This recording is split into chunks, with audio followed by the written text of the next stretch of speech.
শুভ সকাল বন্ধুরা, দিনটা সবার ভালো কাটুক।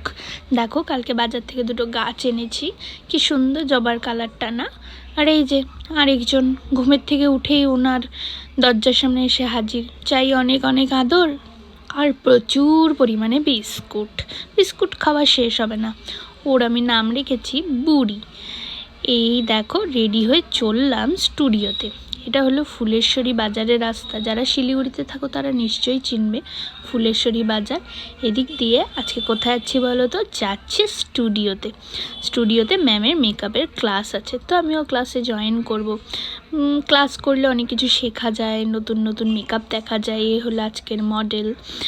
তারপর দেখো ম্যামের সাজানোর আফটার লুক, মানে জাস্ট হেয়ার স্টাইলটা দেখো আর মেকআপ দেখো, মানে কোনো কথা হবে না। দিনটা দারুণ কাটলো। তারপর বাড়িতে গিয়ে পোড়ালাম বেগুন, যার নাই কোনো গুণ কিন্তু খেতে দারুণ। ধনেপাতা কাঁচা লঙ্কা দিয়ে শীতের দিনে গরম ভাতের সাথে অসাধারণ। চলো, গুড নাইট।